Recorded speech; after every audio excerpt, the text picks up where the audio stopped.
Señores, muy buenos días. Sean todos bienvenidos a este Matutino Su Mundo en este martes 30 de enero. Ya, señores, casi terminando el mes, pero aquí estamos con ustedes para desearles pues que tengan un feliz día y le prometemos como siempre un contenido de calidad.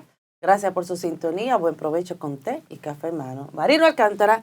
José Tomás, ¿cómo se siente? Hola, ¿cómo estás? Nosotros contentos de estar con ustedes a esta hora de la mañana. Hay mucha gente que se está reintegrando a sus labores en el día de hoy porque disfrutaron el fin de semana largo correspondiente al natalicio número 211 del padre de la patria Juan Pablo Duarte, que celebramos el viernes último. Y aunque ayer nosotros estuvimos aquí respondiendo a este compromiso de estar con todos ustedes en este espacio, hay mucha gente que tuvo un fin de semana largo. Bienvenidos y bienvenidas. Hoy faltan 20 días para las elecciones del 18 de febrero, elecciones del nivel municipal. Justamente a esta hora, ya el 18 de febrero deberá estar la gente entrando a los colegios electorales. Avanza bastante el tiempo. Don Marino Alcántara, ¿cómo está usted? Buenos días, José Tomás, Lorena Erasme. Bienvenidos, amigas y amigos, fieles seguidores de este Multimedio Su Mundo. Con ustedes que son los mejores, empezamos el día con el mejor Matutino Su Mundo de Multimedio Su Mundo. Contenido hecho desde la República Dominicana para el mundo, porque somos televisión global, tecnología al más alto nivel. Y no olviden seguirnos en los canales 101, en el 1101 HD de Claro, el canal 81 de Altiz, canal 10 y 20 de Telecable Dominicano, 46 de Win Telecom, canal 647 del Fire TV de Stick. Señores, ya vamos por más de 90 sistemas de cable en las provincias del país y en el satélite UTEL para todo el continente americano y el satélite Intelsat para el mundo, para los 5 continentes. Aquí ahora desde la República Dominicana, con ustedes, que son los mejores, empezamos el día con el mejor. Matutino Su Mundo.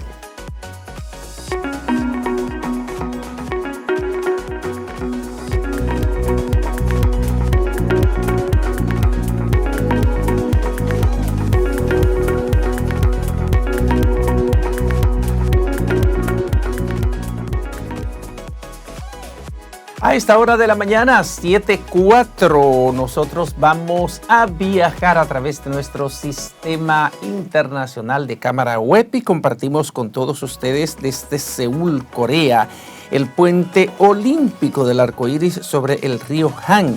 La visita nocturna de los 5 colores de la iluminación del puente olímpico del arco iris es espectacular. Bueno, de las horas 18:10 a las 22. Ahí vemos justamente esta imagen nocturna allá en Seúl, capital de Corea. Imagen que en vivo podemos tener gracias a las tecnologías. Señores, fíjense que tiene luces reflejadas sobre el agua y las iluminaciones de la ciudad circundante. Se suponía que el puente olímpico del arco iris, como le llaman, estaría terminado a tiempo para los Juegos Olímpicos de 1988 en Seúl, pero sucedió ya en el 90 fue cuando fue hecho. Una preciosura, Lorena. Así es, Marino. El puente conecta los distritos de Gyeongjin y Songpak. En Songpak, al sur del río Han, se encuentra el Parque Olímpico de Seúl y muchas otras atracciones, incluido el rascacielos Lot Wall Tower. Señores, el más alto. Así es que de esta manera, señores, empezamos con Matutino Su Mundo. Miren qué belleza, igualito a los países. Es José Tomás, el término de los países, igualito. Sí, y es una hermosura. Además, claro que sí. Fíjate la correcta distribución del tráfico, cómo está fluyendo todo, una ciudad en permanente movimiento, Qué bueno que podamos compartir estas imágenes en vivo a través de nuestro sistema internacional de cámaras web. Pero vamos ahora a ver qué dicen nuestros periódicos nacionales, cómo están las Pasar a la realidad de aquí. Sí, claro que sí, hay que hacerlo. Así es. Pero aquí tenemos también vistas hermosísimas. Oh, mi amor, país. Claro que sí. Impresionantes. Claro que sí, pues es que uno tiene que educarse a la vista. Como que dicen, no morir ciego, Marino. Tú lo que te decías, no podemos morir ciego. Pero, ¿qué les parece si vamos a empezar con el periódico El Caribe? Vamos a ver en su portada qué tiene el periódico El Caribe para todos ustedes en este martes 30, señores. Si usted no ha comprado también su marbete, recuerde comprarlo. Aquí dice que la Junta Central Electoral inicia el clonado equipo de cómputo para las elecciones municipales del 18. El proceso se hará a 16.851 equipos personalizados para los colegios electorales y otros 1.700 más que servirán de backup. Ustedes saben que hubo un tema porque estaban diciendo también de que supuestamente iba a haber un tema con la parte tecnológica, que podría pasar algo. Oigan eso. Tenemos que el gobierno y Santo Domingo continúan. El gobierno continúa hoy el diálogo por la DNI. Ustedes saben que la ley, el gobierno pues va a estar conversando con los diversos sectores para poder llegar a un acuerdo en esta segunda ronda, que por cierto abarca 3 encuentros entre las autoridades y la sociedad de diarios con relación al tema de la prensa. Tenemos que Abinader destaca mejoría en indicadores económicos. Los haitianos acataron la huelga en su primer día. Ahí tenemos ya en la parte internacional. Varios sectores clave impulsaron expansión de economía en el 2023. Registro crecimiento interanual de 2.4% en enero y diciembre. El Papa Francisco, señores, teme una escalada en Oriente Medio. El sumo pontífice cree que es urgente un alto al fuego global y dice que el mundo está al borde del abismo. A 8 años del incendio del mercado de La Vega no es operativo, señores. Eso es un desastre. Señores, hasta aquí las informaciones del periódico El Caribe. ¿Qué tenemos? Marino Alcántara tiene lo que nos trae el decano, periódico. El decano, sí. Listín Diario. Él tiene el día, el periódico El Día. Dale. Nada, vamos a ver las principales del periódico El Día, que trae un gran titular, señores, y es que campaña municipal llega a recta final. Así van las cosas. Un fin de semana bien caliente, con los partidos políticos se distribuyeron las regiones del país. Junta Central Electoral garantiza seguridad tecnológica. Se expresa que hay un crecimiento económico que cerró en un 2.4%, señores. Y en el mundo de las bellas artes, reabre su palacio para artistas. Las protestas en Haití vuelven a afectar el mercado de Dajabón, señores. Estas y otras más entrando al periódico El Día. Y de inmediato, José Tomás, pasamos al Listín Diario.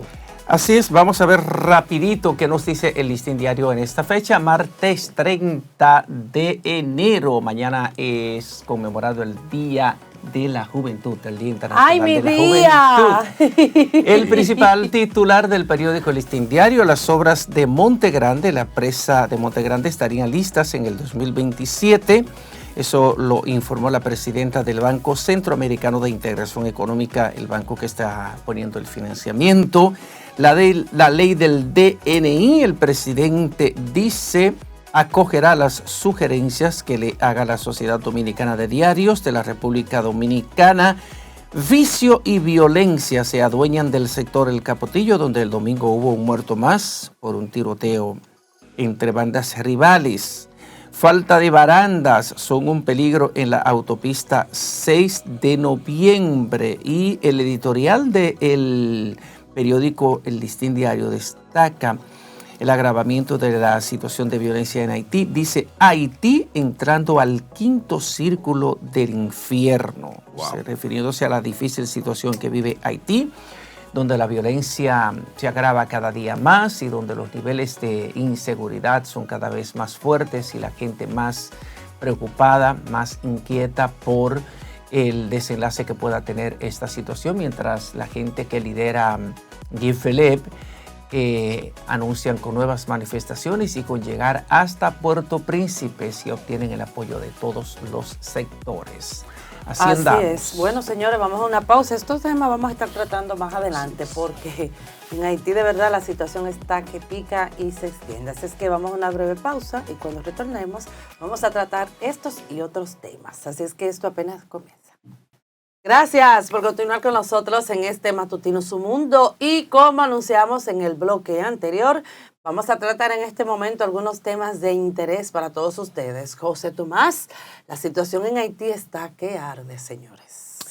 Sí, la situación de violencia y de inestabilidad política, de inseguridad que vive Haití se agrava cada día y sobre todo con este movimiento de agitación permanente que lidera el excomisario y ex senador Guy Philippe, que como todos ustedes saben o deberán recordar, estuvo preso en los Estados Unidos, donde cumplió condena por narcotráfico, por lavado de activo y por conspiración para introducir drogas a los Estados Unidos y fue enviado a Haití en el momento quizás más inoportuno para ese país, porque ya Haití estaba inmerso en una situación de violencia, en una situación muy difícil. Haití, como saben, está controlado por más de 400 bandas criminales, bandas que se dedican a cometer todo tipo de tropelías. En Haití no hay instituciones, no funcionan las instituciones, no funcionan la justicia, no funciona la policía y en lugar de la policía han tomado el bando estas más de 400 bandas paramilitares, bandas fuertemente armadas que se dedican a todo tipo de negocio ilícito, además de la violencia cruenta que ha sembrado el pánico y el terror, no solamente en barrios aledaños a Puerto Príncipe, a la capital, sino que ya están ocupando enclaves importantes, sectores importantes cercanos a la capital de Haití. Y todo esto que ha pasado en los últimos meses ha sido precisamente la consecuencia, el producto de la operación de estas bandas criminales que secuestran, que matan, que torturan a las personas sin piedad en las calles.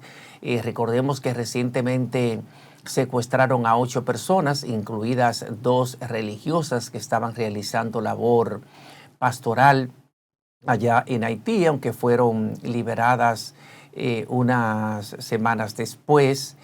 Y todos los días hay una situación diferente, hay una situación que agrava la situación en Haití. El fin de semana pasado, Guy Philippe anunció que si logra el respaldo de amplios sectores, va a llevar las manifestaciones de protesta, las manifestaciones que está liderando hasta Puerto Príncipe. Recuerden que él está reclamando, él y su movimiento están reclamando la dimisión del primer ministro Ariel Henry. Y todo esto acontece en momentos en que se acerca una fecha clave en Haití, porque el día 7 de febrero es la fecha en que debería tomar posesión el presidente electo en elecciones. Pero ¿qué pasa? Que Haití no tiene condiciones para celebrar elecciones después del agravamiento de la crisis, de la inestabilidad, con el magnicidio, el asesinato de su presidente Jovenel Moïse el día 7 de julio del 2021. De ahí para acá ha habido un agravamiento progresivo del clima de seguridad en Haití, de la situación política, el liderazgo político de Haití, el liderazgo empresarial y social de ese país no ha sido capaz de ponerse de acuerdo para diseñar un plan que pueda rescatar mínimamente la confianza y la estabilidad en Haití y que pueda crear las condiciones para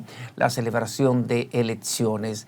Esa celebración de elecciones será una aspiración que no podrá ser posible hasta que haya condiciones para estabilizar mínimamente, para pacificar mínimamente a Haití. Ha habido también dificultades para materializar el envío de la tropa de pacificación que ha prometido Kenia, que prometió enviar 100 agentes de su ejército para contribuir con la policía de Haití para lograr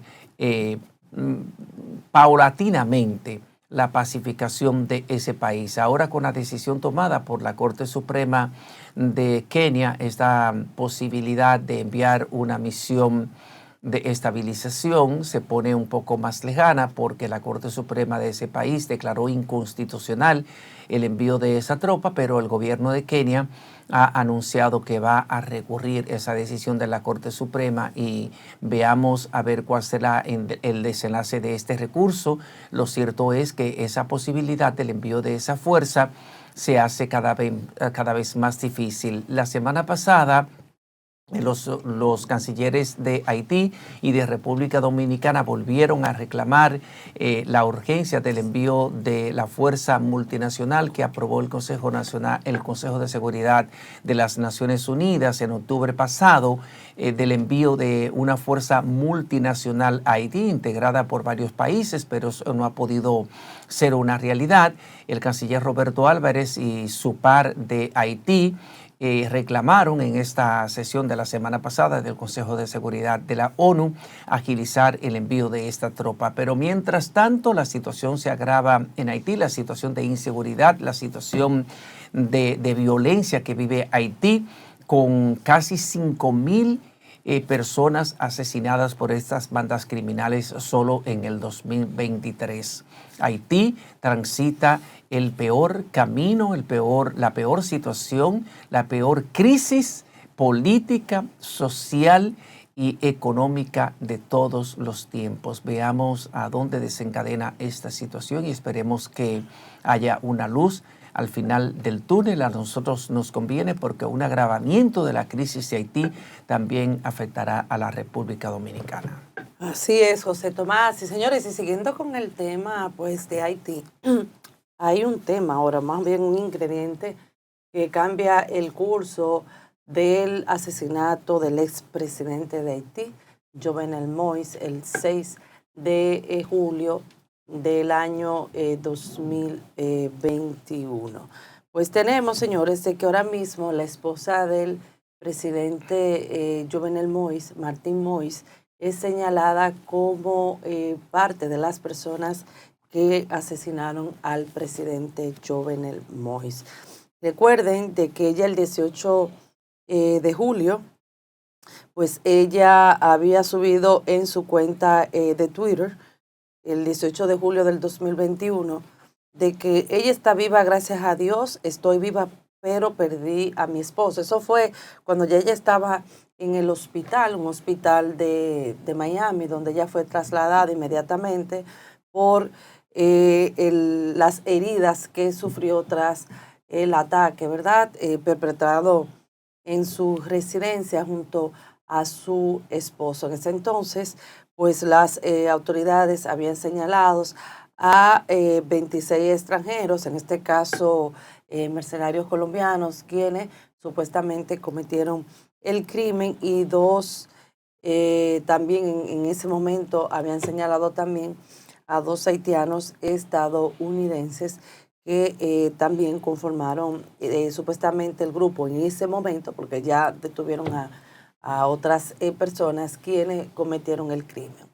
Lo cierto es que ahora este ingrediente, señora, cambia en el curso totalmente de lo que fue el asesinato del presidente Jovenel Moïse. Ella sobrevivió, incluso fue trasladada a Miami de emergencia, todo muy bajo perfil, para recibir su tratamiento. Cuando ella llegó aquí, ahí están las imágenes, el día que ella llegó, una semana antes del sepelio de su esposo, para ella poder llevar a cabo toda esta organización. Pues ahí la veíamos donde ella tenía el brazo derecho, que había recibido algunos tratamientos por las heridas que sufrió esa noche. Incluso ella en su cama también había escrito de que acribillaron a balazos a su marido después de irrumpir en su casa en medio de la noche. Dijo que también ella especificó que fue tan rápido todo lo que pasó, pues que como que nadie se pudo percatar, hacer algo en el momento, y su esposo ni siquiera dijo una palabra. Recuerden que Jovenel Moïse en ese entonces, según también lo relató ella, y lo he dicho aquí, al periódico El País, él había denunciado de que querían asesinarlo. Familias que muy poderosas en Haití, que se conoce que es la oligarquía, y aquellos empresarios con ciertos intereses por las medidas que él quería tomar en aquel entonces con el tema energético, entre otros, pues supuestamente él había recibido amenazas de esas familias, lo denunció. Eso fue aproximadamente en marzo del 2021 y meses después ya ustedes vieron el lamentable ataque. Lo cierto es que el juez de instrucción, Voltaire, se prepara para emitir una orden de cierre en el marco de la investigación abierta y procesada contra los autores y cómplices del asesinato del presidente Jovenel Moïse. También especifica que una de las sorpresas revela esta orden, que podría revelar todo esto, se refiere a la presunta participación de la primera dama. El 25 de octubre del 2023, el juez Voltaire emitió una orden para llevar a Martin Moïse por su supuesta implicación en el asesinato de su esposo, aunque este mandato, cuya copia fue recibida por la Dirección Central de la Policía Judicial el 9 de noviembre de ese año, no pudo ser ejecutado. Ustedes saben que ella, luego del asesinato de su esposo, pues reside en el extranjero. También ella se negó a comparecer ante el juez instructor, que supervisa el caso. Ella siempre ha abogado por la creación de un tribunal penal internacional para el caso Moïse. Incluso ella ha hecho trámite ante la OEA para que esto quede aclarado. Pero si ella, incluso muchas personas pues, dentro de ese momento, pues se encontraron raro o muy extraño de que ella fue golpeada, pero fue dejada viva. También las declaraciones de ella semanas después, incluso las aspiraciones que tenía para convertirse en presidente de Haití. Uno dice, pero si usted, ¿verdad? Se supone que le asesinaron a su esposo y de una manera tan brutal, se supone que usted se enfoque en ese momento para usted cuidar a sus niños, para usted poder llevar las investigaciones del lugar para que la muerte de su esposo no quede impune, y más sobre los intereses y las familias que habían detrás de este crimen, supuestamente, que incluso ella lo denunció en el mismo sepelio.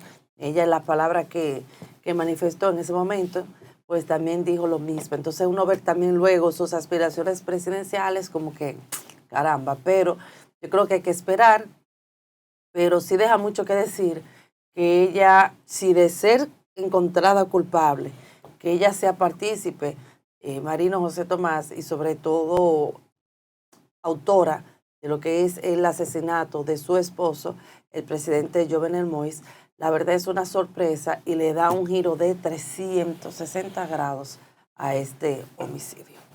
Que todavía, señores, ya van 4 años va a tener, no, 3 años va a tener ahora, en julio, y todavía no hay una luz en el túnel.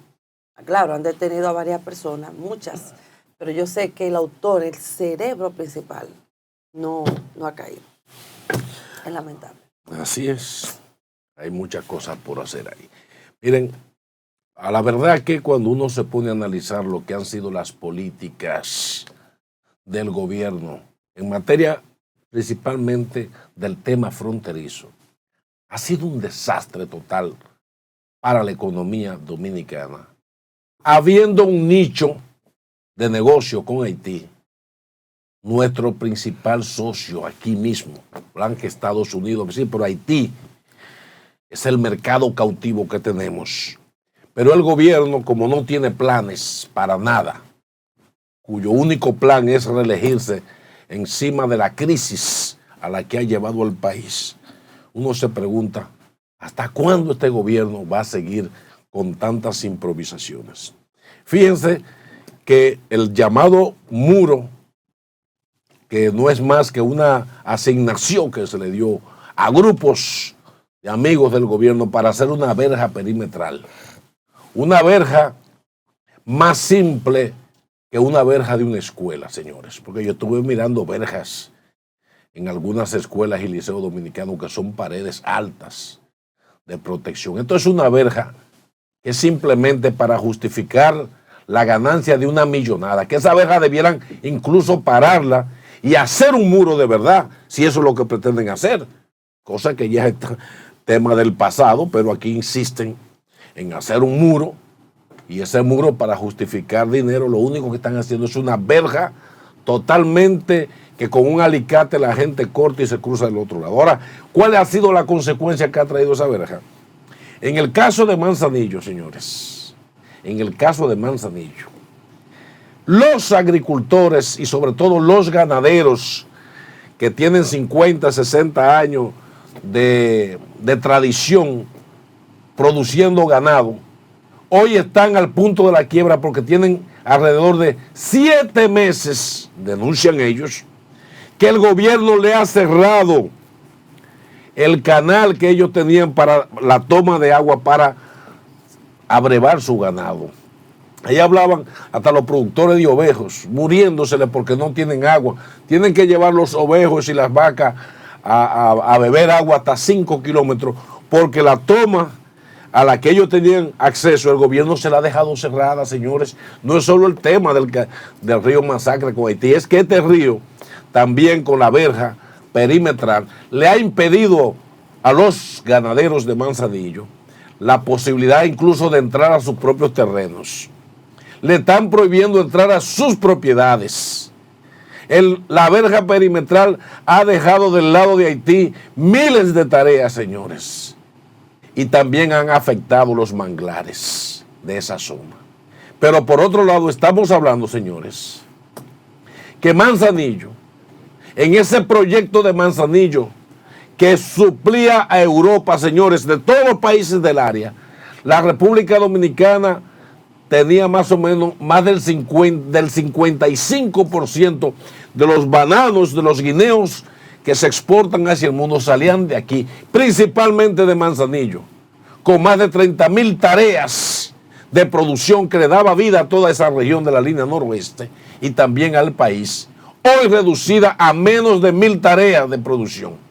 Entonces, ¿de qué habla el gobierno cuando habla de que está apoyando la producción nacional?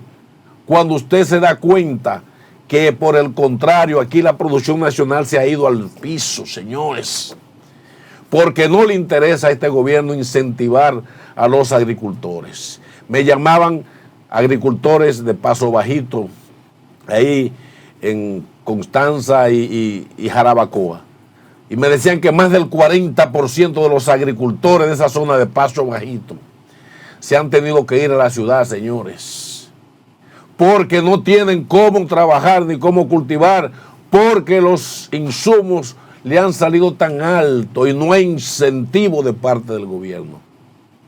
¿De qué producción habla este gobierno cuando ha dejado a los productores nacionales, señores, con las manos vacías, importando? Entonces hay que ponerse de acuerdo, señor presidente, hay que ver esa denuncia que creo, no sé si el director la tiene ahí disponible, para que vean lo que está ocurriendo en Manzanillo con los ganaderos abandonados por el gobierno.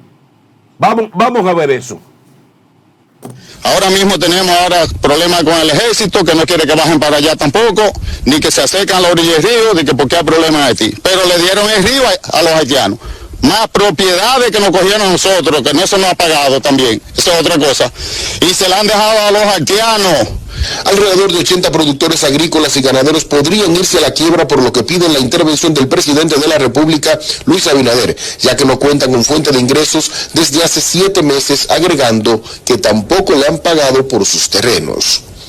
Nosotros, pues, como productores agrícolas somos ganaderos, estamos ahora impedidos por no tener acceso al agua que usualmente éramos usuarios del río Masacre. Cuando se construyó el río Masacre, pues nosotros quedamos aislados, ya que el río quedó de aquel lado del muro, o sea, prácticamente propiedad de los ciudadanos haitianos, que son los que tienen acceso al río Masacre, y sin embargo nosotros, que éramos usuarios, ahora quedamos sin agua. Entonces, hoy en día yo estoy viendo acá una problemática con un canal que le impiden a los haitianos. Por aquí le dimos el río. Esa es la defensa que tiene el pueblo dominicano. Esa es la defensa que tienen nuestros agricultores. Un gobierno de improvisación, un gobierno coludido para su propia clase, para beneficiarse ellos, sin importarle el destino de los productores nacionales. Pero nada, vamos a una pausa con ustedes que son los mejores. Continúen con el mejor matutino Su Mundo de Multimedia Su Mundo desde la República Dominicana para el mundo. En breve regresamos. Gracias, amigas y amigos, por darnos el privilegio de continuar con nosotros.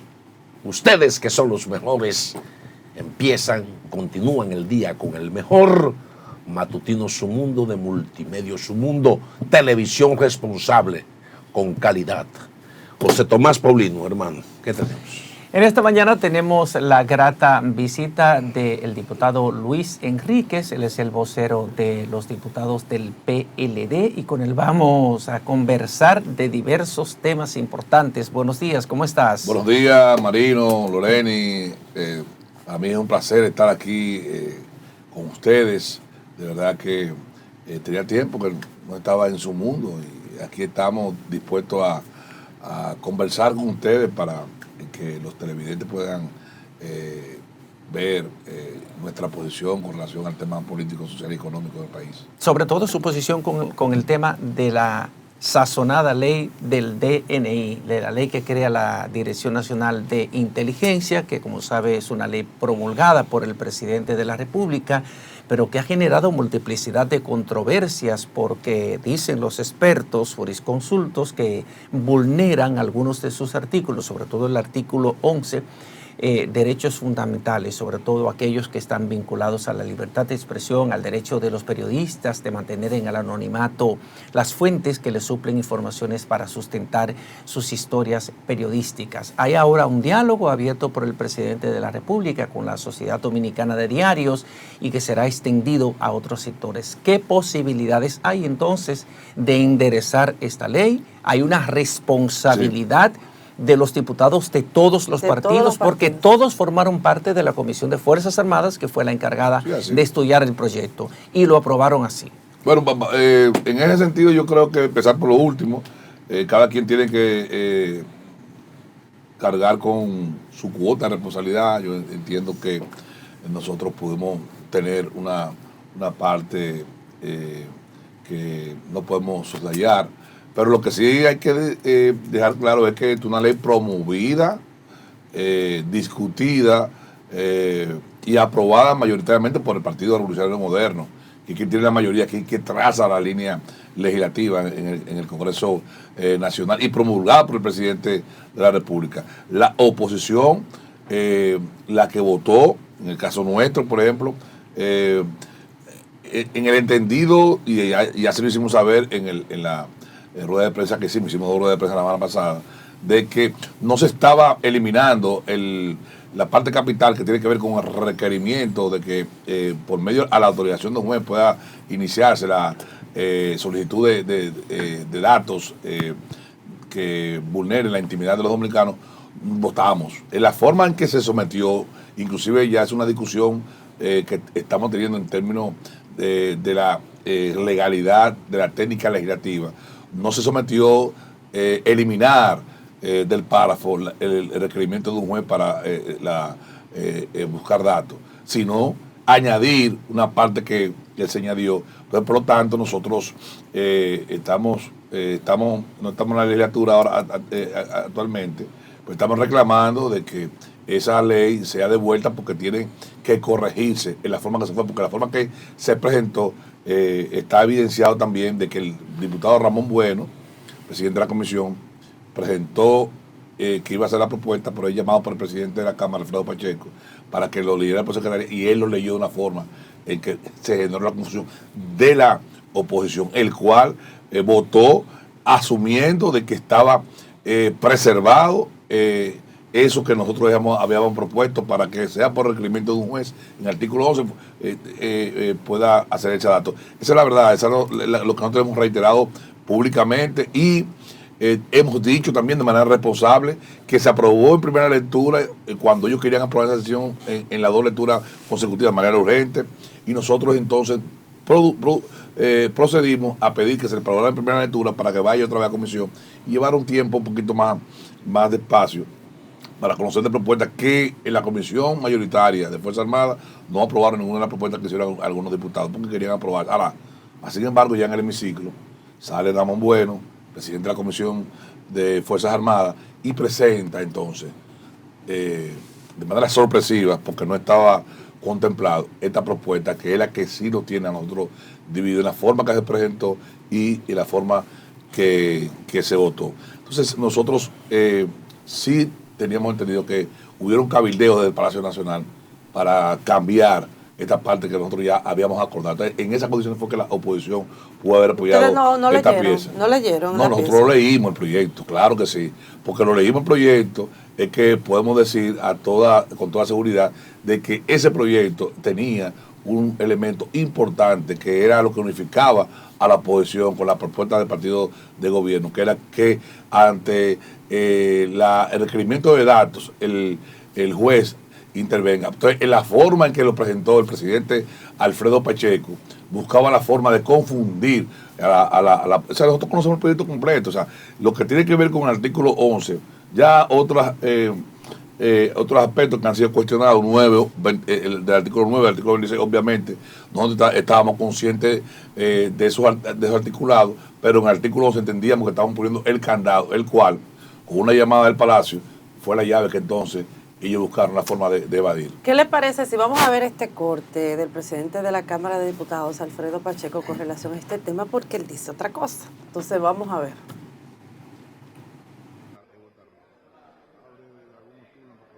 Tras constantes ataques que han recibido los legisladores luego de la aprobación de la Ley 124 que crea el DNI, Alfredo Pacheco, con prueba en mano, rompió el silencio. Aseguró que 125 de 127 legisladores votaron a favor de la modificación de la pieza. Que ejercieron su derecho al voto.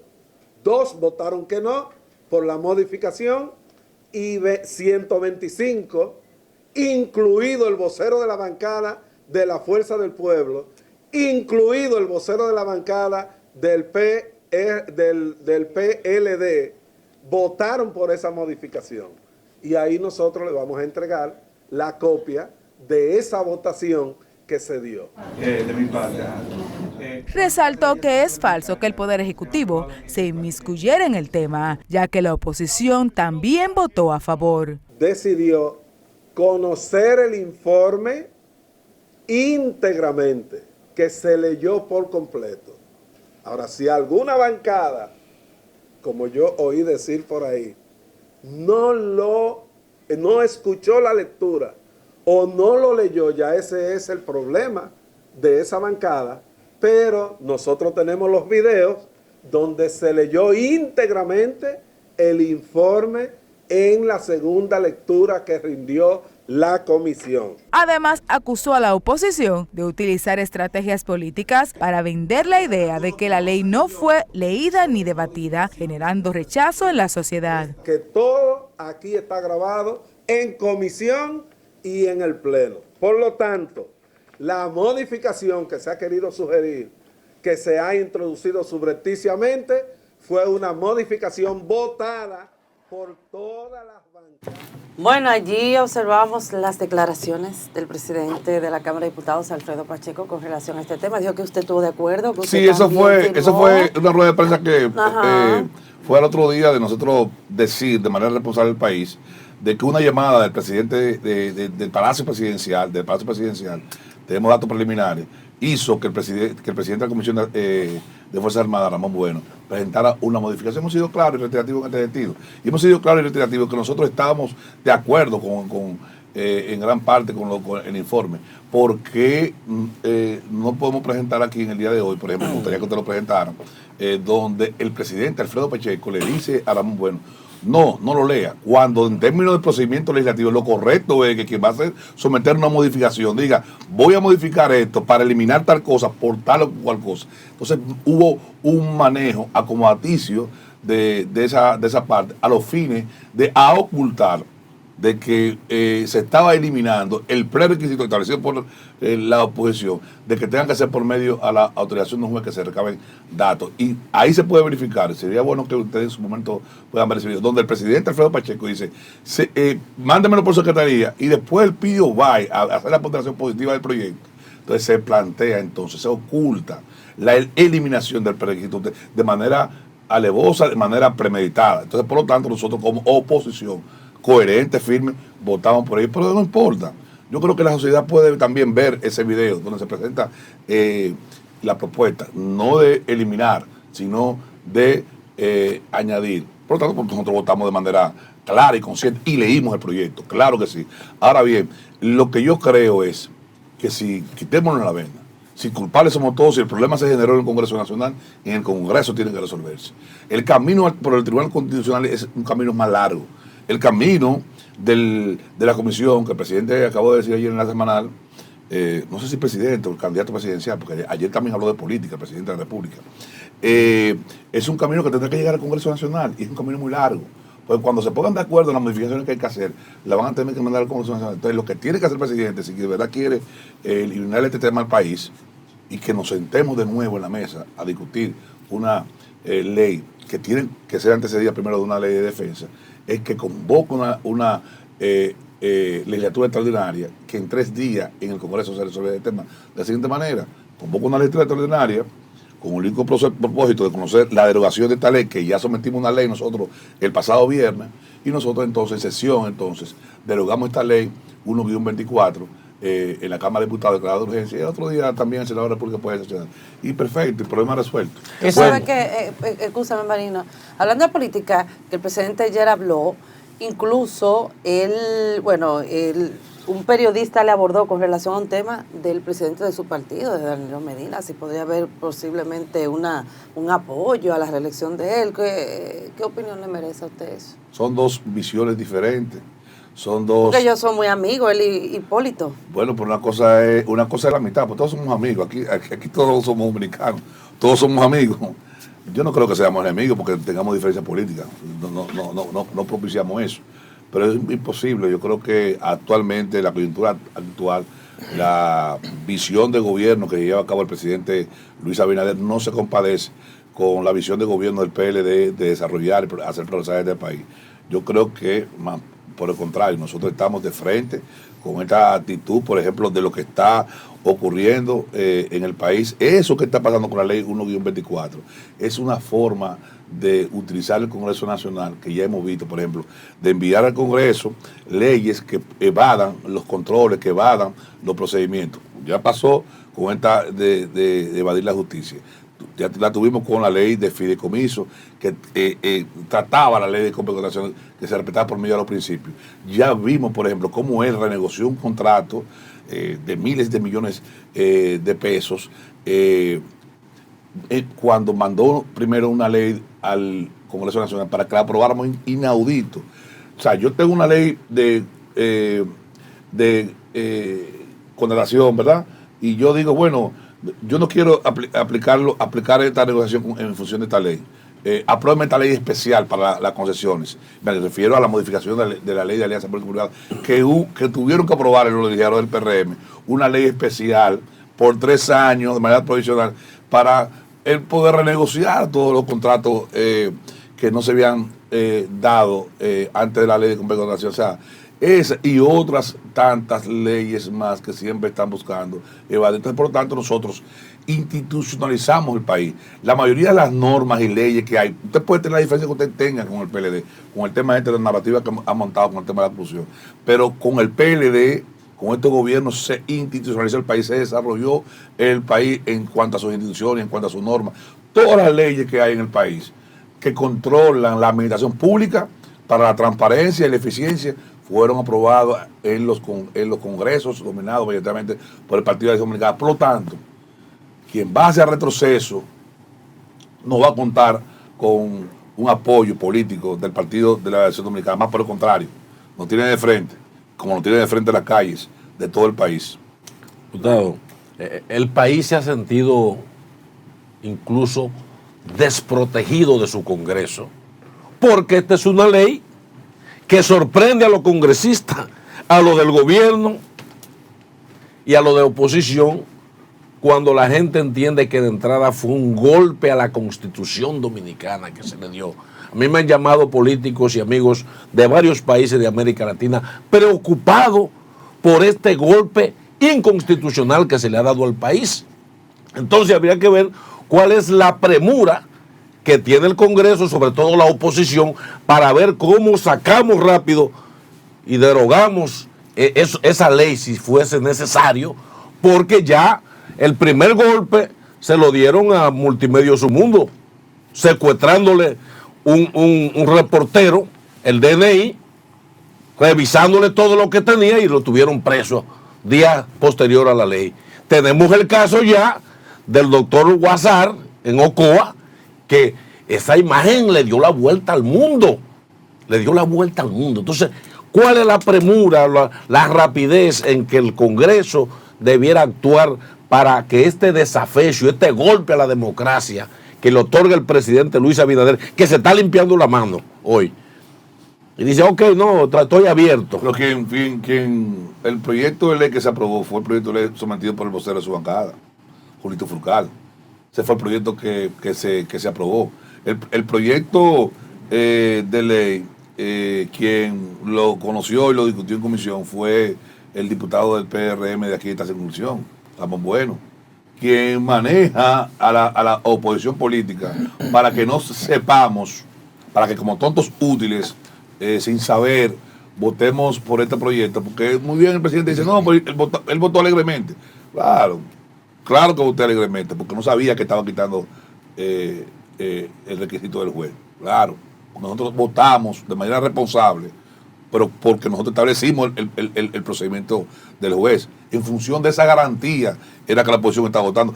En modo alguno nosotros vamos a hacer causa común con este gobierno. Al contrario, esa va a caer el PLD, que hoy se dice que estuvimos de acuerdo. No, nosotros siempre hemos estado de frente. Nunca hemos votado por un préstamo. Siempre en contra de los contratos de Aerodón y los contratos lesivos al país. Y siempre entonces también de frente, por ejemplo, con la ley que él quiere ahora echar hacia atrás, que fue la ley que ellos aprobaron ellos al hacer cero.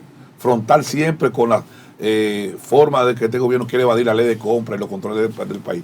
Por lo tanto, nosotros hemos planteado en rueda de prensa el pasado viernes de que la ruta más rápida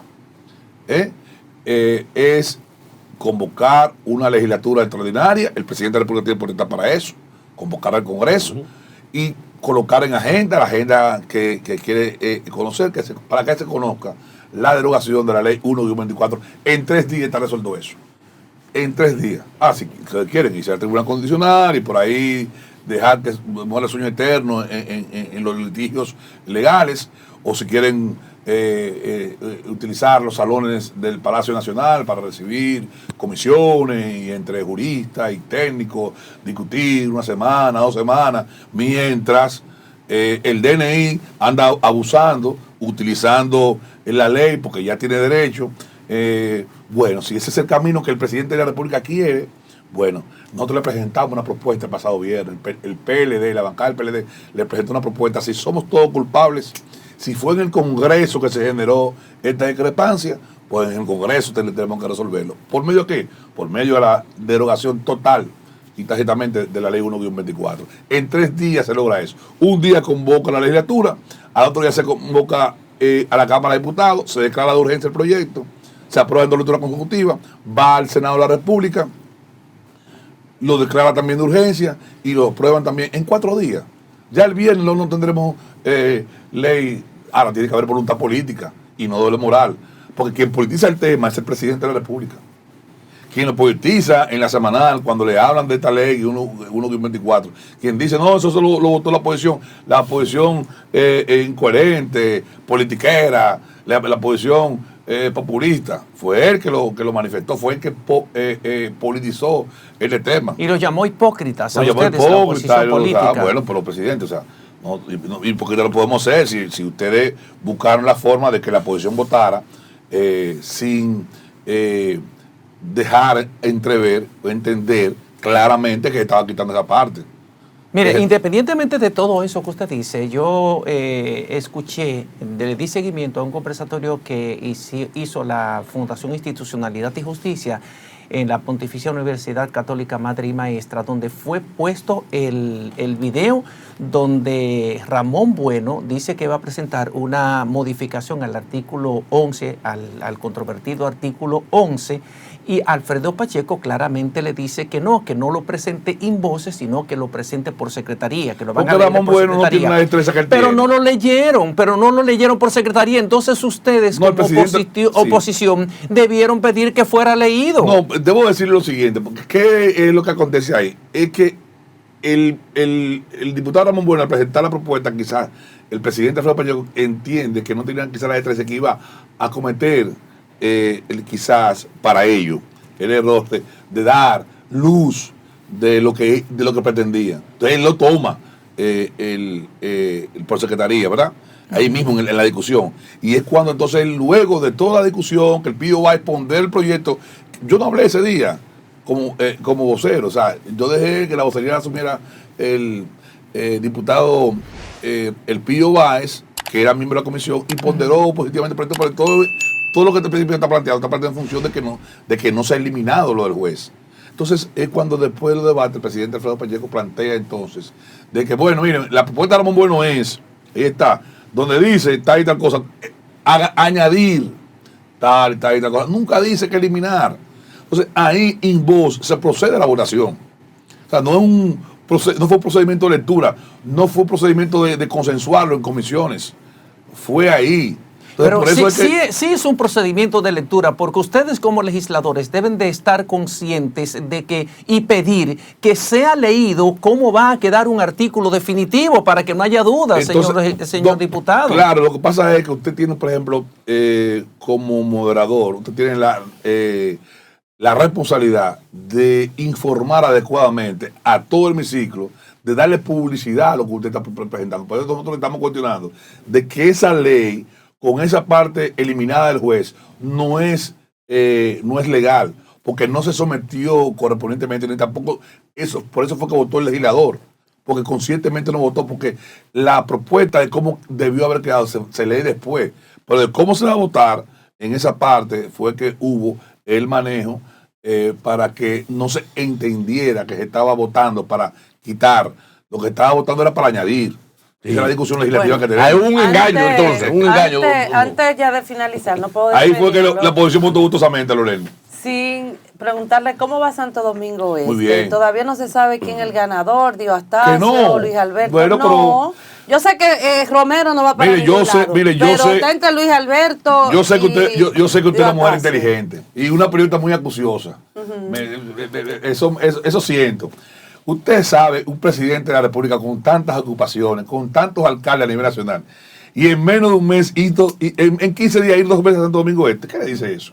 Y no obstante eso, apoyando su... No, claro. Porque él sale incluso en un spot con otros alcdes muy bonitos, claro, pero no vi a Carolina, no sé. Porque ella entiende que Carolina marca, ahí no están los que marcan, ahí están los que no marcan. Bueno, verifiquen. Sí. Tienen problemas con Santo Domingo Norte, tienen problemas con Santo Domingo Este, tienen problemas con Hanoi. Eso es, nosotros tenemos que aprender también a leer la publicidad.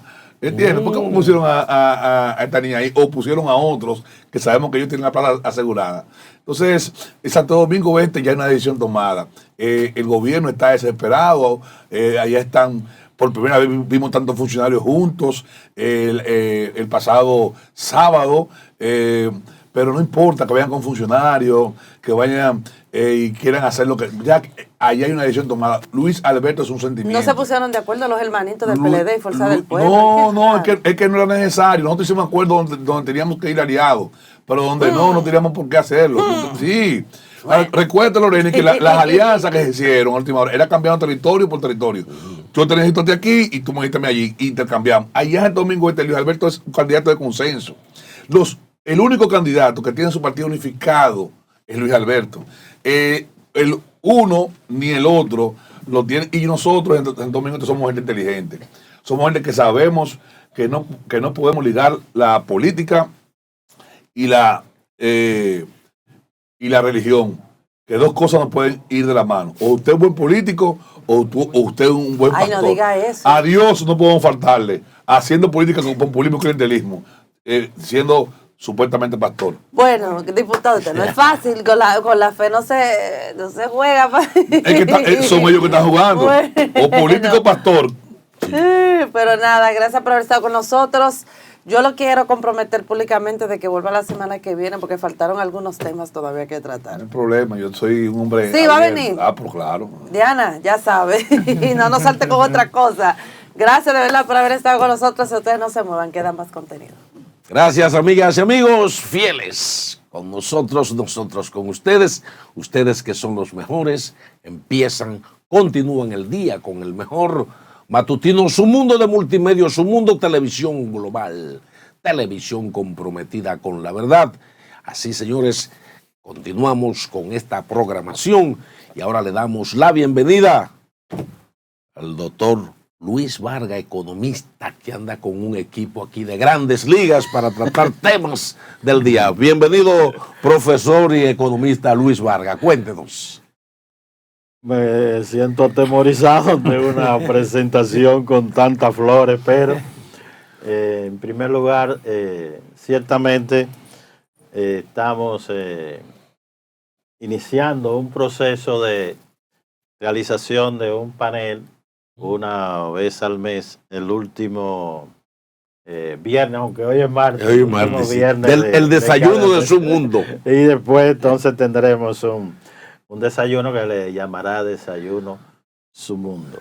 Hoy contamos, ustedes conocen, porque hemos estado siempre colaborando aquí con Su Mundo TV, a nuestro colega, arquitecto, profesor universitario, Luis Guzmán. Y hoy tenemos un invitado muy especial, que es el ingeniero José Luis Moreno San Juan, que es uno de los principales especialistas, uno de los principales conocedores del sistema de energía en República Dominicana, específicamente eléctrico. Y no puedo dejar de mencionar su destacada labor durante años al frente o bajo la dirección del Instituto de Energía de la Facultad de Arquitectura e Ingeniería y Arquitectura de la Universidad Autónoma de Santo Domingo, que tengo entendido, este instituto está adscrito.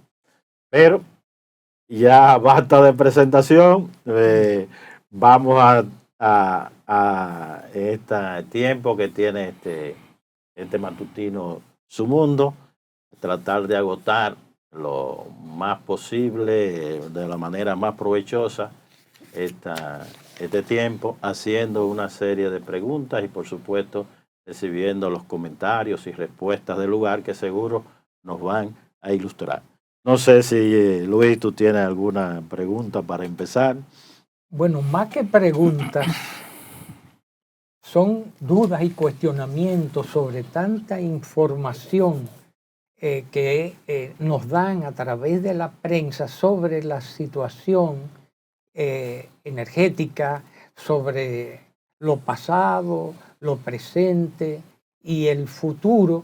Y son tantos proyectos que mencionan y que dicen que van a lograr finalmente satisfacer la demanda presente y futura. Por lo cual, nuestro colega, amigo y coordinador y director del Instituto de Energía de la Universidad Autónoma de Santo Domingo, que es un científico, es un técnico, es un investigador, que responde solo a la parte técnica. Él tiene como guía y principio decir la verdad y orientar independiente de sesgos políticos partidistas. Dentro de esos cuestionamientos y la pregunta, Luis Humberto, a José Luis, es sobre la situación energética transcurrida durante el 2023 y la proyección ya ahora para el 24, 25, el 26, de cómo podemos irnos encaminando y qué medidas se han ido tomando en nuestro gobierno que pueda satisfacer esas demandas y esos servicios. José Luis Moreno San Juan, ¿cómo se ha desarrollado el servicio, los costos, los cobros y la programación y planificación para satisfacer la energía eléctrica tan necesaria para el desarrollo nacional? Bien, buenos días. Gracias por invitarme a este programa. El tema que siempre menciono cuando me piden hablar sobre cualquier tema del sector eléctrico es la planificación. El sector eléctrico el subsector eléctrico o el sistema eléctrico requiere de una planificación a corto plazo, a mediano y a largo plazo. Cuando ya se habla de proyecciones a mediano y largo plazo, lo primero que tenemos que tener es cuál va a ser la demanda del sistema para poder satisfacerla, y eso va a depender mucho de los planes de la nación. Entonces, la incógnita que siempre se nos presenta a los que investigamos este tema es preguntar por ejemplo, al Ministerio de Planificación, Economía y Desarrollo, al gobierno, cuáles son los planes que tienen para los fines de proyectar la demanda de energía, porque dependiendo de esos planes va a haber mayor o menor consumo de energía. Ahora, vamos a comenzar por lo más simple, comparar el 2023 con el 2022, acaba de pasar el 2023, se ha escuchado mucho de problemas con el suministro eléctrico y problemas de abastecimiento apagones y esto y que lo otro. Y muchas veces eso no se fundamenta en un análisis de lo que está ocurriendo realmente, porque cuando se analiza, por ejemplo, la cantidad de energía entregada en el 2023 con relación al 2022, creció un 11.5% con relación al año anterior, y la demanda máxima un 9.5%. O sea que ya estamos alrededor de 3.590 megavatios de demanda, y tenemos también una demanda de energía que hubo un pico, que fue el día 13 de octubre, de cerca de 76 gigavatios hora de demanda de energía, y por esa misma fecha, un día antes, la demanda máxima fue de 3.500 y algo megavatios, 90 creo que fue, megavatios, que representa realmente un crecimiento por encima de lo que era la media.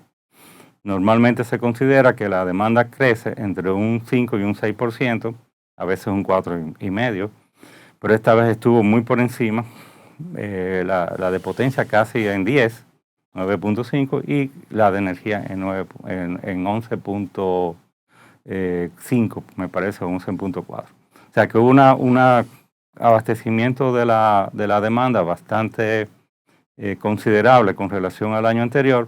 Sin embargo, lo que uno oye a veces es todo lo contrario a esa realidad que dan los números y las cifras. Siempre les recomiendo, porque hay una página que la tiene el OCE, que es el postdespacho de diario, que es gratis y puede todo el mundo accesar a ella, y pueden incluso ahí ver cómo están operando las diferentes centrales de generación, tanto de renovables, hidroeléctricas y térmicas, ver cuál es la demanda abastecida, cuál es la no abastecida, y cuál es a qué hora ocurre el pico de cada día. ¿Tú puedes repetir la dirección? Es en el organismo coordinador, hay unos reportes, y entonces dentro de esos reportes hay uno que es postdespacho. Entonces ahí entra. En el postdespacho va a tener el del día, pero también puede entrar y buscar cualquier día, 15 años atrás, desde que comenzó a publicarse esa página. Pero es bueno para uno hacerse una idea de cómo está. Ahora, le comento con relación al tema de la información que aparece ahí, con relación a la energía no servida, que es la que tal vez nos interesa más para saber si se está satisfaciendo o no la demanda de la población. Ahí se refiere a circuitos en línea o circuitos fuera de línea. Si hay una avería en una porción de ese circuito, no aparece ahí como energía no abastecida. Por lo tanto, ahí cuando uno estima el porcentaje de demanda abastecida, siempre le da algo más que cuando después uno busca el reporte de la JED, que se hace a final de mes, de que realmente cuál fue la energía no abastecida, incluyendo los cortes de, por ejemplo, un transformador que se salió o una porción de un circuito que salió, eso no va a estar ahí. Pero si uno analiza los datos, casi siempre da más del 99% la demanda abastecida. Y cuando se hace el reconteo después, baja un punto porcentual, o sea que anda por encima del 98%, o sea, y cuando se analizan las metas que se habían propuesto en la discusión del pacto eléctrico, aunque realmente no se terminó, por lo menos de hacer todas las, cubrir todas las omisiones y los disensos, sí había una tabla de metas para las JED hasta diciembre de 2026, y para diciembre del 2026 era que se planteaba un 97%. O sea que en lo que es demanda abastecida, hemos estado cumpliendo las metas desde el 2020. Lo comenzó... Pero ahí mismo, ajá, esa alto coeficiente de demanda satisfecha, sí. ¿En qué medida podemos entonces, sin interrumpir tu exposición, digamos, la conexión de los argumentos, ¿en qué medida nos está afectando en términos de un subsidio que resulta, yo diría, insostenible? Porque, por ejemplo, este año solamente se ha hablado de alrededor de 83.000, 84.000 millones de pesos en subsidios, pero no se habla de cerca de 700, 800 millones de dólares. O sea que estaríamos hablando de aproximadamente 2.200 millones de dólares que de una u otra manera están relacionados con el mantenimiento de este servicio. Entonces, es un problema que en un país donde se habla mucho de sostenibilidad, resulta insostenible. Sí, es insostenible también las exoneraciones de muchísimas cosas que... No, eso sin contar las excepciones. Pero las excepciones de impuestos y una serie de otras posiblemente sea mucho más que eso. Pero sin embargo, lo que la política del gobierno ha sido abastecer la demanda. Por lo tanto, no hay ya cortes de energía que se deba por razones financieras o económicas, sino simplemente todo lo que se puede. Cuando le destacaba que para diciembre del 2026 se iba a abastecer nada más que un 97% de la demanda y no el 100%, evidentemente se tomaba en cuenta de que hay que hacer muchas inversiones de mejora de los circuitos y de instalaciones de distribución, sobre todo la parte de distribución, tanto de transmisión como de distribución, pero más que nada distribución, para poder abastecer el 100% de la demanda, que es la meta de todo sistema eléctrico. De hecho, no solo es la meta, sino en la formulación de vamos a decir, el modelo económico de un sistema eléctrico, la ecuación de cierre es, para calcular el costo marginal y todo lo demás, es que se abastezca siempre el 100% de la demanda. No se supone que conceptualmente usted nada más que va a abastecer una parte de la demanda. Pero las limitaciones de la red física es lo que impiden que se pudiera decir un 97%. Es verdad lo que se habla a veces de que hay sobrecarga, de que hay un transformador que no soporta y se quema, como realmente le llaman, y otras veces simplemente se le dispara el elemento de protección y hay que volver y reponer el elemento de protección, porque de todas formas la demanda sobre un dispositivo, como un transformador, es un asunto probabilístico. No es que se va a cubrir todo el tiempo el 100% de la demanda que está sobre ese transformador, y por eso se le pone un elemento de protección para cuando sobrepase esa capacidad, entonces se dispare.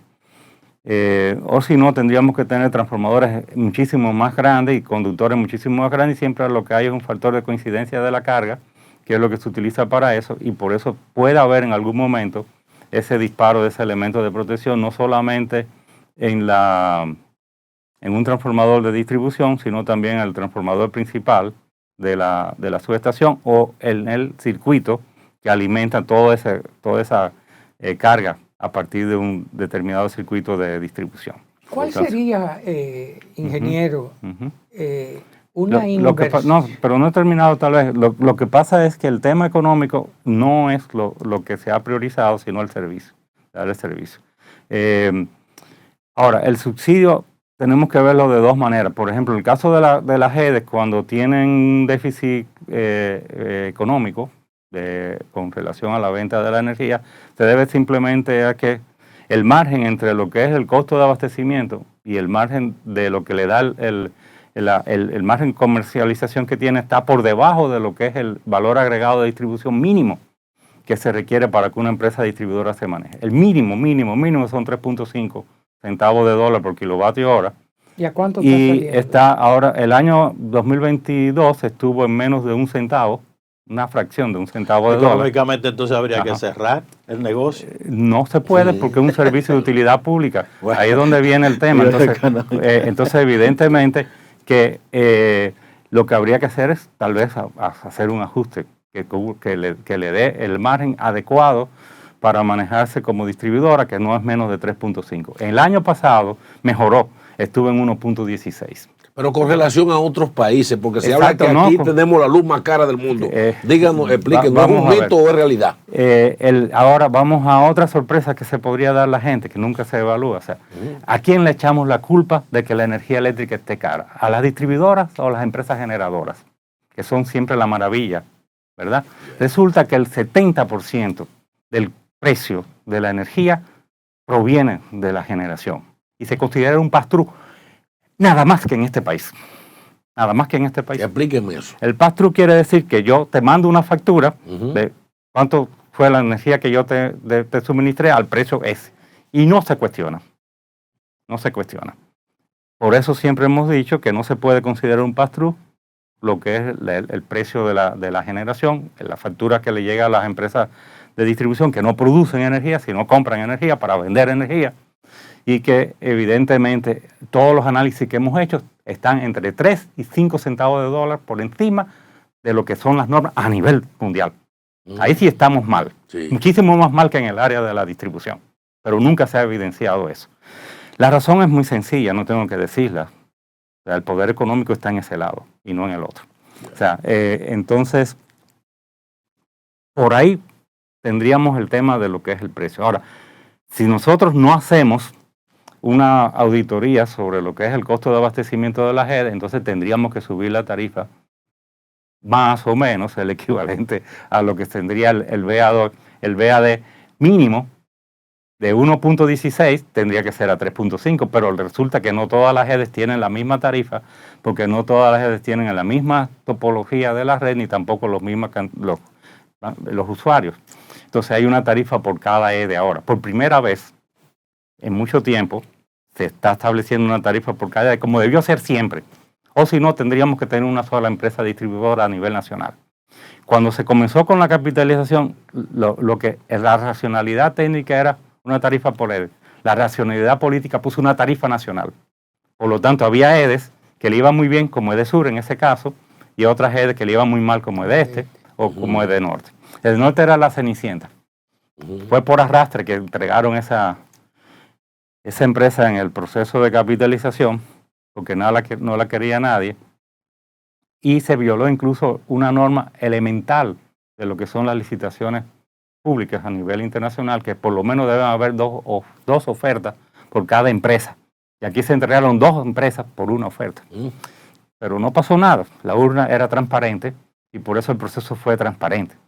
Todo lo demás fue totalmente podrido en el proceso de capitalización. Y podíamos discutir eso y podíamos volver a renombrar eso otra vez, porque eso fue lo primero que se debió hacer cuando se comenzó a hablar del pacto eléctrico. Pero incluso mucha gente que intervino ahí no apoyó la postura que teníamos en la Facultad de Ingeniería y en la Escuela de Economía de la UAS, de que lo primero era ver si realmente ese era el modelo o si había que plantearse otro modelo. De hecho, planteamos un modelo que tenía que ver mucho con la transición energética, pero eso no se entendió tampoco en el 2014. Se vino a entender ahora, porque está de moda afuera. Porque hasta que no está de moda afuera, aunque usted lo plantea a nivel local, a ninguna persona, ni ningún investigador local le van a hacer caso. Pero eso se planteó ahí, está un documento no tan largo, no un documento de 500 páginas, era un documento que lo que tenía era como 50 páginas. Pero si se lee en ese documento, que jamás se leyó en las discusiones del pacto porque lo engavetaron, ahí está la esencia de lo que había que hacer, hasta para el tema de la transición energética, y lo podíamos haber comenzado a hacer si nos hubiésemos puesto de acuerdo hace mucho tiempo. Y no se pudo poner de acuerdo ahí. Ingeniero, yo que soy un imberbe en materia de este tipo, pensaba, y mucha gente se creía, que si tenemos sol para energía alternativa fotovoltaica, tenemos viento para eólica y hasta un poco de hídrica a través de la presa, ¿por qué esas alternativas entonces no han dado apertura para reducir los costos y la producción? ¿O es que hay un negocio que le conviene que estemos comprando carbones internacionales? Pero, eso es otro tema, pero lo que quiero cerrar es con el tema de la discusión que siempre hay con el precio y a quién se debe eso, y echarle siempre el problema que está en el área de la distribución, que realmente hay problemas. Es verdad que hay problemas de gerencia, hay problemas de gestión. Eso no se puede negar, pero el problema a veces, el problema más grueso no está en eso, sino en otros temas que siempre se tratan de ignorar porque no convienen. O sea, no le conviene. Vamos a ver, cuando damos más energía y no hacemos gestión de pérdidas, evidentemente tienen que aumentar las pérdidas económicas, pero puede ser que por eso mismo tampoco se hacen inversiones en la parte física de las redes, y entonces aumentan las pérdidas técnicas también, porque se sobrecarga. Cuando hay un circuito que está no sobrecargado, las pérdidas técnicas son, digamos, 10%. Pero cuando un circuito está sobrecargado, posiblemente sean 15%. Pero eso también es parte de las cosas que hay que ver. El precio esencialmente lo define el costo de abastecimiento. Si nosotros no podemos mejorar lo que es la parte de la generación en precios, me refiero, entonces siempre vamos a tener energía. ¿Qué porcentaje aproximado nosotros tenemos en exceso en el suministro de la energía a través de la generadora? ¿A cuánto debería? Vamos a ver, o sea, usted se refiere a precios. Exacto. Entre 3 y 5 centavos de dólar por kilovatio. ¿Y a cuánto es que no lo están? No, eso es la diferencia de precio es eso. O sea, usted lo tiene ahora mismo 14 y 15, 16 incluso creo que fue el año pasado la media.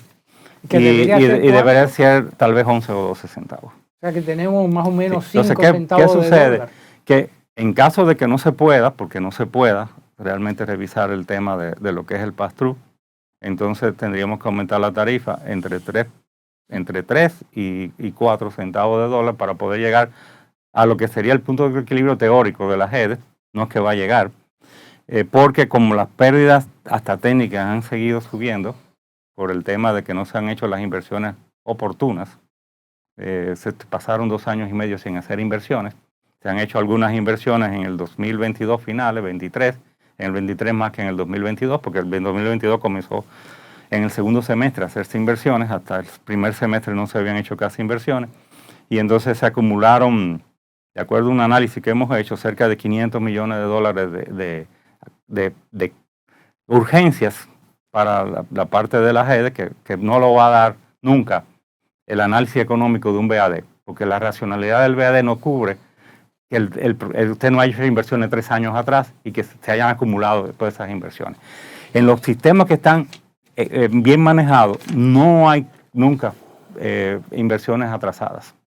O sea, primero y tampoco hay problemas con lo que es el punto de equilibrio para el manejo económico del sistema, siempre ha sido así. Tampoco hay ningún problema de desabastecimiento de la demanda. O sea, todo está perfecto, pero esa perfección no la tenemos aquí. Bien, vamos a continuar, señores, tratando con estos grandes analistas de todo lo que ha sido el sistema energético al día de hoy en la República Dominicana. Contamos con la presencia del ingeniero José Moreno San Juan, un especialista en materia técnica, nuestro arquitecto Luis Guzmán, y el economista y profesor catedrático Luis Humberto Vargas. Quédense con nosotros, ustedes que son los mejores, que en breve continuamos con más análisis sobre este tema de mucha importancia. En breve regresamos. Gracias por continuar con nosotros en este Matutino Su Mundo, en este interesante conversatorio, y tenemos como invitados a Luis Guzmán, Luis Vargas, José Luis Moreno, 3 especialistas sin desperdicios, y con él hemos hablado de interesantes temas sobre lo que es la energía renovable en nuestro país. Y yo sé que Marino dejó esta silla caliente con una pregunta en el aire, y es que si somos un país que gozamos de sol, de viento, ¿por qué nosotros no usamos lo que es la energía alternativa? ¿Por qué no implementamos esa medida? Y así vamos a acordar los tiempos también y el tema ambiental. Bien, el tema fundamental de las energías renovables es que no son constantes, son intermitentes. Entonces requieren que se tenga disponibilidad de almacenamiento de energía. Sí. Entonces esa ha sido la limitante hasta el día de hoy, el uso de las renovables no solamente aquí, sino en todo el mundo. A partir del 2016, específicamente a mitad la segunda mitad del 2016, nosotros evaluamos que la fotovoltaica ya era rentable sin almacenamiento de energía en el país, aún sin incentivos. Por eso yo hablo de que los incentivos a veces hay que ver cómo se manejan el tema de los incentivos. Y de hecho por eso hubo ese aumento bastante significativo de lo que es generación distribuida, o sea, la gente instala paneles fotovoltaicos en sus casas y inversores solares, y que tienen lo que es la parte de medición neta. Pero, por ejemplo, el tema de los paneles solares, hay muchas, por ejemplo, compañías, empresas, que por su ubicación están usando lo que es paneles solares, ajá, incluso hasta familias que tienen ciertos estatus y saben o tienen conocimiento, por ejemplo, de este tipo de energía, ¿verdad? Que se están utilizando, lo están llevando a cabo. Entonces, no entiendo por qué todavía aquí, en este caso el Ministerio tal vez de Medio Ambiente, ¿verdad? Tome como medida, o sea, no medida, sino tal vez que impulse, haga también el tema educativo, lo que, o sea, de lo que significa esto también para el tema ambiental. No sé si me doy a entender. Sí, pero eso no es que eso se sabe, y todo eso se tiene puesto sobre la mesa y sobre la discusión.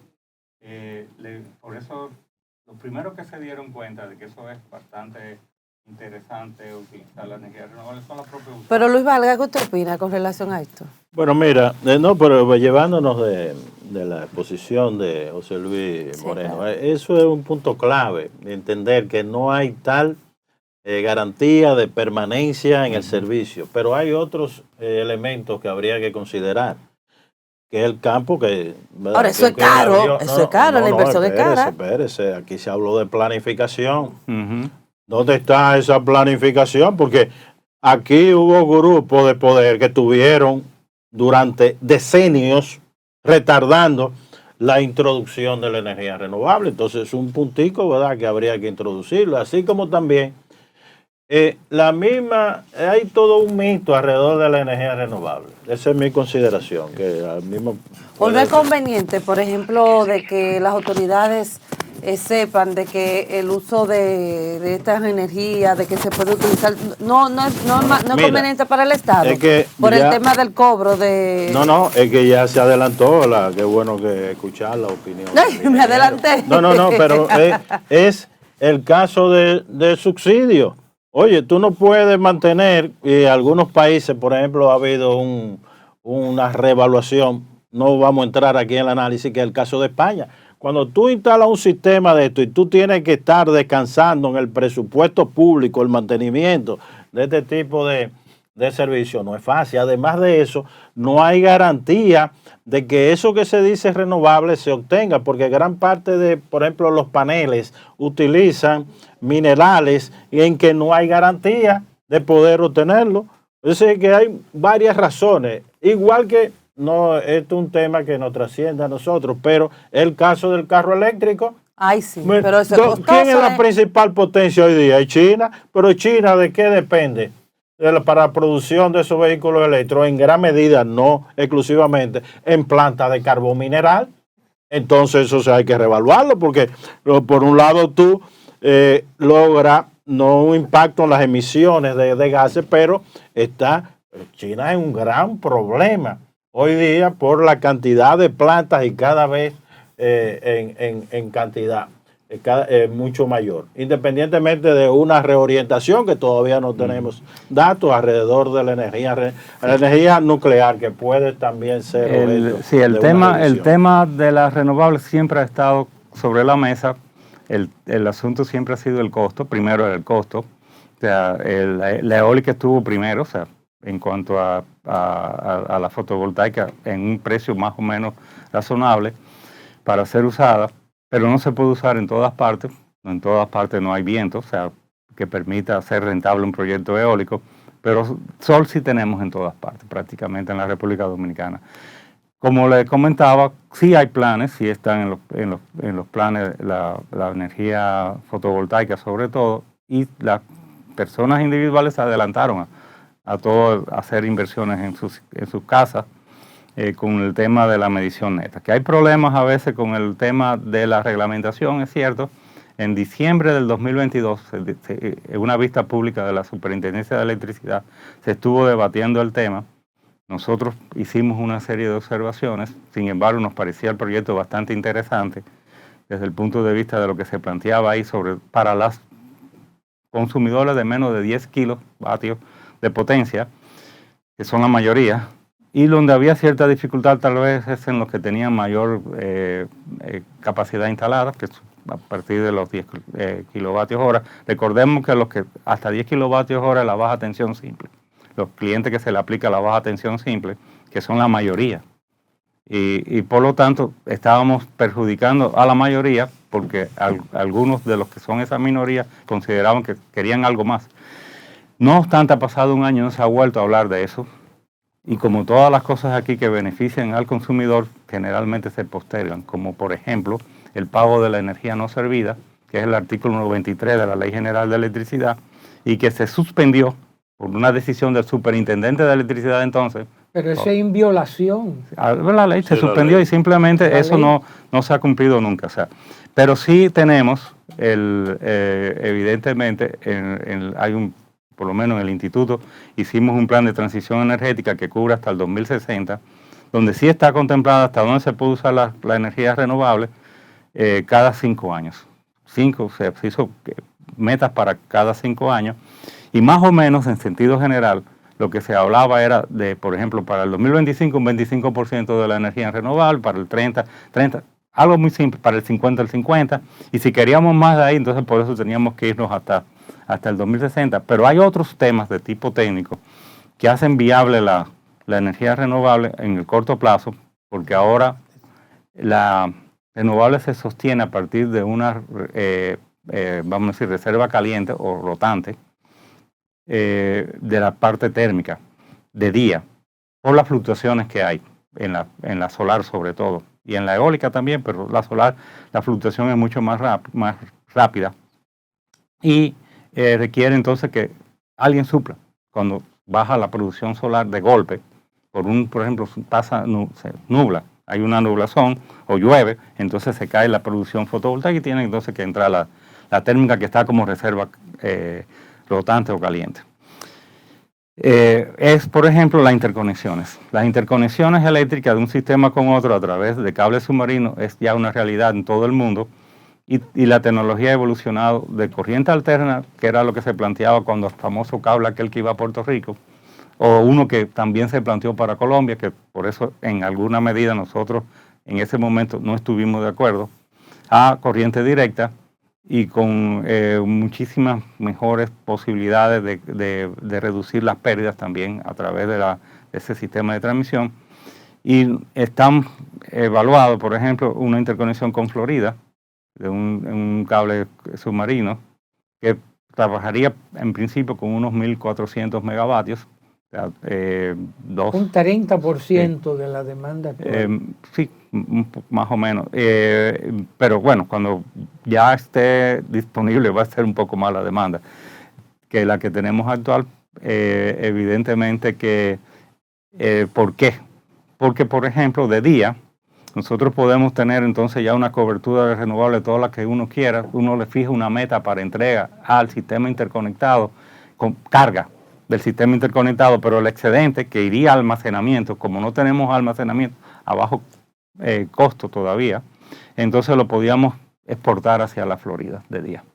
Y de noche, entonces ellos nos suplirían la energía que no podemos producir con las fotovoltaicas, y es un tema de ganar-ganar, con la ventaja de que ellos reciben en Estados Unidos su gas natural a través de gasoducto al precio de Henry Hub. Y no es como aquí que tenemos eso, más un plus, que es la licuefacción, el transporte y la regasificación. Entonces, cuando uno compara, sale mucho más económico transportar la energía de Florida por ese sistema de cables submarinos que producir la energía eléctrica aquí, haciendo el transporte del gas natural hasta acá. No es que se vaya a usar todo, sea por interconexión, porque necesitamos producción local para asuntos de regulación del sistema.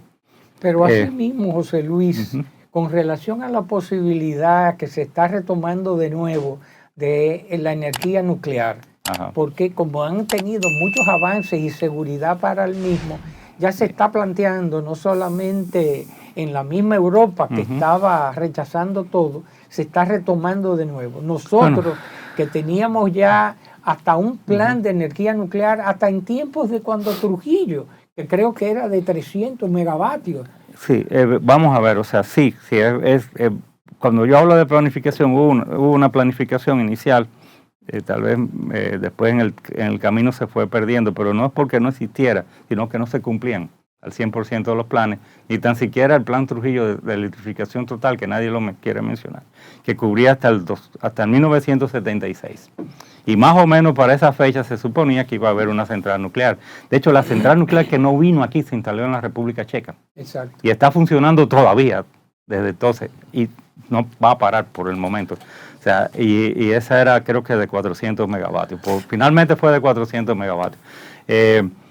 La realidad... O sea, escúchame, no solamente tenemos problemas de planificación, sino de regulación, de diagnóstico que generalmente a veces no se hacen. Se hacen, pero no se cumplen. Y si tenemos, entonces el plan no se cumple. O sea, estamos hablando de que es un sistema entonces que viene arrastrando una crisis permanente. Y yo quería destacar una cosita ahí. Mira, que es de experiencia. A principios de los años 2000, que era el actual ministro, que me merece todo el respeto, estaba dirigiendo la Comisión Nacional de Energía. Sí, en una etapa del gobierno de Hipólito. Sí, al principio, ¿verdad? Porque yo al recuerdo, principio estaba en lo que era el Indotec. Está bien, pero cuando estaba la Comisión Nacional de Energía. Entonces, hubo una serie de proyectos para comenzar a impulsar, a promover la energía renovable. ¿Cuál fue la posición del actual ministro en aquella época? Que eso era una pérdida de tiempo. Bueno, pero oye... yo lo hubiese hecho también así. Yo lo hubiese hecho también así. ¿Sabes por qué? Porque era inviable económicamente. No. Era un diseño partiendo de investigaciones, de instaurar un sistema de datos y que fruto de esas investigaciones que comenzara el proyecto. Pero no solamente eso, hay que destacar que lo que está ocurriendo en República Dominicana y que llega a tener una reacción, aquí hay una ley de ordenamiento territorial. Eso es importante. Entonces, ¿qué está ocurriendo? Tú te tomas la avenida ecológica, que es una zona que debiera de ser objeto de urbanización, inclusive está utilizando la energía renovable. Entonces, ¿para qué se está utilizando? Para instalar grandes empresas de energía solar, pero ven acá, ¿y cómo es posible que se destine una zona que está habilitada para construcción de apartamentos, edificios, para darle provecho a empresarios particulares? No. Ese tema del ordenamiento territorial y de uso de suelo lo estábamos discutiendo antes de entrar al programa y es fundamental para que no se hagan ese tipo de cosas. Pero mientras tanto, como no se tiene ese reglamento, cada cual hace lo que le parece. Pero se retarda. Sí. Y si después pero sin embargo, vamos con el tema. Es que el tema de la renovable ha ido evolucionando con el tiempo. Vamos a ver. ¿Se acuerdan la ley de incentivos de energías renovables? ¿Usted sabe cuál era el precio de referencia de la fotovoltaica en esa ley? 56 centavos de dólar el kilovatio hora. Es inviable hacer cualquier inversión con esa referencia. ¿Usted sabe cuántos fueron los primeros contratos que se hicieron de parques solares? 20 centavos de dólar. Pero no a nivel de la eólica, había posibilidades. Al nivel de la eólica, y incluso para pequeños proyectos. A nivel de la eólica hay que tener mucho cuidado con los estudios de viento, porque aquí se han instalado parques eólicos que no dan lo que dicen y sin embargo se hicieron, y algunos en algún momento se les recomendó que hicieran un mejor estudio sobre el tema de viento, porque de acuerdo a la normativa te exigen 2 años o 3 de medición de viento en el sitio a la altura que se va a colocar la torre, no a 10 metros. Si la torre tiene 50 metros, 60, a esa altura usted tiene que poner una medición, y si le da esa fluctuación, porque de un año a otro puede fluctuar y usted después va a recuperar la inversión en base a la energía producida.